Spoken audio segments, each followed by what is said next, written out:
Hello YouTube, De-bodgery here. The channel is changing a little bit. I have changed my logo on my YouTube channel, and the channel is now going to be called EV Components Review, and that matches up with the name of our forum on Facebook. Right now the images are the same on both. I'll probably change that, revise them to something else, but yeah, doing a lot of so-called EV component reviews, hence the name change, and it more closely reflects a lot of what it is I do anyway. I'll still do like EV builds and things like that, but yeah, the name change is beneficial in multiple regards. Okay, so the real topic on hand is capacitors, and there has been some statements floating around about so-called dry state or wet state capacitors, and so I thought I would talk about that. They're not really dry and they're not really wet. It's just drier or wetter, and it's not wet, it's oil. So it's not even wet. Okay, so what you're looking at here and here and here, these are all so-called wet state capacitors or electrolytics, like this guy right here. That is a Nichicon from the back 8000. Oops, I got off screen. There we go. So yeah, I just salvaged one of the capacitors out of it, or actually two of them. And here's one of them not disassembled. You can see this pinched area right here. This right here is the internals of one of those, and that pinches around this rubber gasket right here and creates an airtight seal, so none of this oily stuff that you can see on my ESD mat will leak out, because you don't want it to. Anyway, this one here, this is just a generic capacitor I pulled out of my parts drawer. Oh, in our camera, there we go. And same thing for this little one too. It's just a generic capacitor I pulled out of my capacitor parts drawer, but there's its shell as well. Anyway, yeah, even like this guy right here, which is so-called a dry state capacitor, it too has an aluminum shell, just like the other ones do. There's really no difference there. You still need to have a essentially watertight or evaporation-tight barrier to keep the oily substances from slowly evaporating off.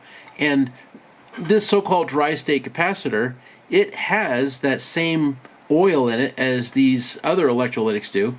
The biggest difference between the two is that this is wrapped much more tightly. As a result, there's much less free space. So let me show you this Nichicon that I pulled out of that back 8000. Simplify things a little bit. We'll pull a couple other parts out of the way. Okay, so this Nichicon, and let me hold this up with my fingers like this and see if I can't get the camera to focus on that. It's thinking about it. There we go. Yeah. So you can see those many layers, one wrapped on top of the other. And this is true for all of these kinds of capacitors. So there is, structurally speaking, very little difference between these two. Both of them are made out of very thin foils.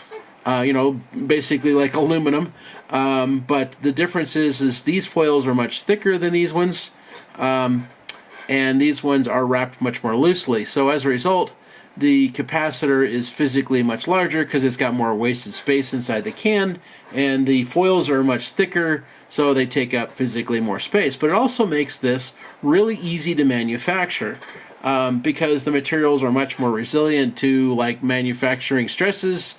So as a result, electrolytic capacitors are pretty inexpensive, very, very inexpensive.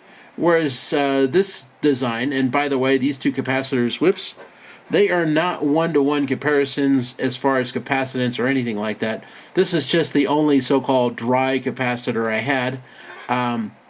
So yeah, it's here, but these are not equal in any way. This is a 100-volt part, this is a 25-volt part. Yeah, their capacitances aren't the same. So there's, as far as physical size here and things, that's really not a fair comparison. But they are constructed the same. So inside here is these two long strips of foil. separated by a semi-permeable, oftentimes paper insulator between the two foils. And it's the proximity of those two metal layers very, very close together and packed together that creates the ability to store an electrostatic charge in here. This is an electrostatic device. It is not a chemical storage device like, say, a lithium ion or a NMC type cell. The chemistry in here is really about the electrostatic charge. And that's true for this little guy too. It doesn't look wet, but it is. Yeah, in fact, when I squish on it, you can see the fluid come to the surface. Yeah, it's still wet.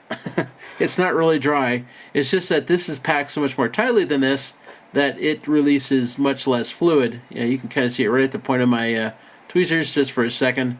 But yeah, it's not really dry. The foils in here are, like I said, stay on screen, are about half the thickness of, say, like aluminum foil that you would use to wrap a turkey.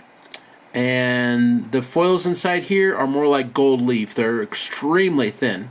The advantage is, so this is a 220 microfarad 100 volt cap. If this was also 220 microfarad 100 volt, it would be somewhat smaller, probably about 60% the size of this, just because the foils are so much thinner. The big difference between the two is just that, physical size. They both have the same tolerance issues with heat. They both have to be sealed up. You can't let them evaporate off their oils either way. Yeah, they physically have the same filtering capability. It's physical size and cost. So tiny costs a lot, big costs a lot less. That's about it. So yeah, you can have the same capacitance, the same voltage in either one. It's just that the so-called dry capacitor, which isn't really dry, is going to have a much more dense, physically dense, smaller size than just a standard electrolytic. So if you are space constrained, by all means, use these so-called drier or thinner film foiled capacitors than just a standard electrolytic. If space isn't really a big concern, then don't use just electrolytics, because they're going to last 100 years. Well, probably not 100 years, but 40 or 50 years either way. Yeah, it's just a matter of, cost and physical size. It's like your only reasons to use one or the other. One is not physically better than the other. You don't like gain power in your controller because you used one capacitor over the other. It's just physical size and cost. That's it. It's the only reason why you use one or the other. Yeah, there's no other real advantages between the two. Well, I hope that helps some folks out. And the differences between so-called dry state and wet state capacitors is more clear. They're both foils. They're both wrapped around each other. They both have oil in them. They both have paper insulators. Just one has got tighter wraps than the other one does, and is more expensive.